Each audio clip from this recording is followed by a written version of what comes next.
What is going on, everyone? This is Eric coming at you from just outside of Hartford, Connecticut, and today we're doing another trade breakdown video, and this one will be the David Price trade, which occurred on July 31st, 2014. So this was a three-team trade, and as you can see, I do color code the three-team trades.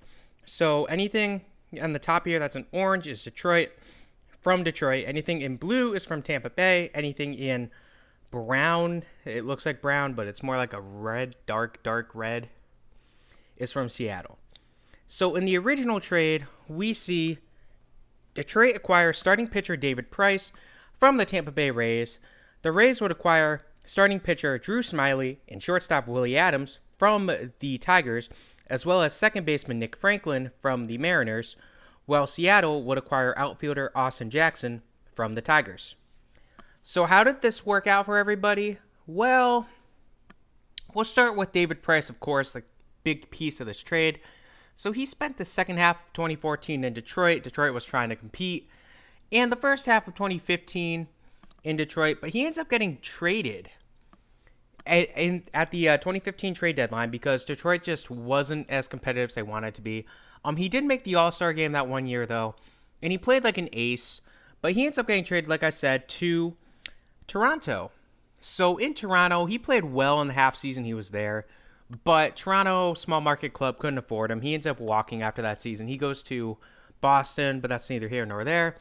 In return for David Price, the Blue Jays would send starting pitcher Matthew Boyd, relief pitcher Daniel Norris, and pitcher Jairo Laborte. So Laborte, basically, he makes a couple of appearances in 2017, doesn't do all that much, and then he gets waived by Detroit. Daniel Norris has been a solid piece out of the bullpen for Detroit since being acquired, and Matthew Boyd has had he's been a bright spot on a crummy teams for the most part for Detroit since he arrived.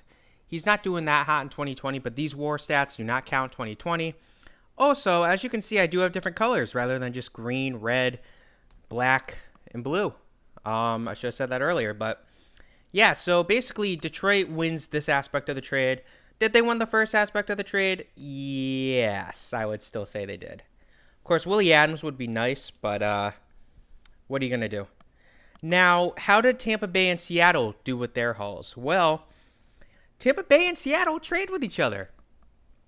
So basically, Seattle kind of wishes they had Drew Smyly, and they make a trade for him. But, so originally Tampa Bay, with Willie Adams, since his debut in 2018, he's been a solid starting shortstop. Nothing great, not elite, but above average. Nick Franklin, he spent parts of 3 seasons on the team before being DFA'd prior to the 2017 season. So nothing great with Willie or with either one of them. I mean, Willie's been good.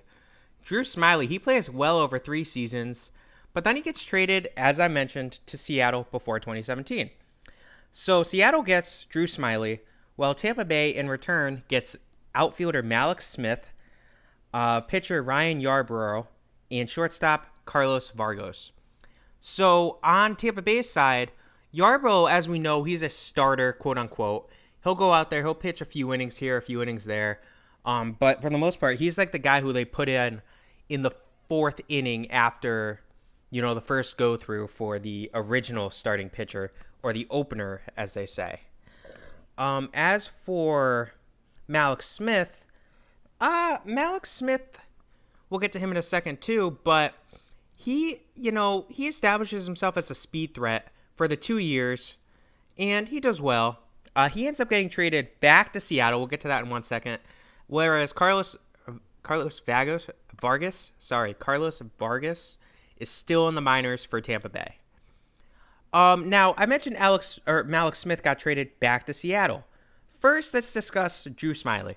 So Drew Smyly, unfortunately, he needs Tommy John before he even plays a single game in Seattle, and he ends up walking as a free agent. So they got absolutely nothing out of that. But then they reacquire Malik Smith. So Seattle would get Malik Smith and outfielder Jake Fraley in exchange for catcher Mike Zunino, outfielder Guillermo Heredia, and pitcher Michael Plasmeyer. So on Tampa Bay's side, Zunino, as we know, he had an okay season last year as the Rays starting catcher. Heredia, he appeared in half of the games for Tampa Bay, but he ends up leaving after the 2019 season, while Plasmeyer is a minor league player for the Rays organization. And Malik Smith in Seattle hasn't done that great. He did lead the league in steals last season, but he also spent time in the minors because he wasn't hitting that well. While Fraley, he's still technically a prospect. He's only really appeared in 12 games for the team. And yeah, also for Tampa Bay, I didn't mention him before. Nick Franklin, I did mention Nick Franklin before, actually, sorry. But yeah, that is the David Price trade. If you go by all-time WARs for the teams, Detroit got an 18.4 WAR, Tampa Bay got a 16.2, Seattle got a 0.5, and Toronto got a 2.6. I don't want to go on a rant about Seattle, but this is why you stink. This is why you're in this perpetual state of rebuilding. Because, look, you gave up Nick Franklin for Austin Jackson. That's a good trade.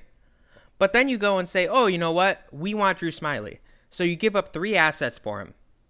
And Smiley's on an expiring 1-year deal. You give up 3 prospects. And Malik Smith, you end up saying, oh, we want Malik Smith. So you reacquire Malik Smith, and in return you give up 2 okay players and a solid starting catcher. So Seattle needs to figure that out. But I'm not just going to keep trashing Seattle. This trade, it made sense at the time for all 3 teams. Detroit, Austin Jackson had kind of fallen out of favor to an extent. So he needed to go, and they needed an ace. They needed a guy to help push them over the edge. Yes, they did have Scherzer, Verlander, but another strong starting pitcher would help them. Seattle, like I said, it's always good. You can get a good, solid player like Austin Jackson. You want to do it. Tampa Bay, they were in a rebuild again. And small market teams, it always makes sense for them to get rid of players before they start commanding a lot of money, which Price did a season and a half later. So getting a cheap, young, controllable option like Smyly made sense. And then getting a couple, Franklin was an okay player. And getting a star prospect like Willie Adams made the trade all that much better. But, nobody really lost this trade. Everyone benefited from it to an extent. Seattle's kind of the real losers. But Tampa Bay and Detroit, I'm going to call it a wash between those two for who wins because of what Detroit turned David Price into. Matthew Boyd, Daniel Norris, and then Laborde, who not really important. But, a solid trade for both of those teams. Seattle needs to figure out what they're doing. But I hope you guys enjoyed this video. This was the David Price trade, which occurred again at the trade deadline in 2014. Hope you guys have a great rest of your day.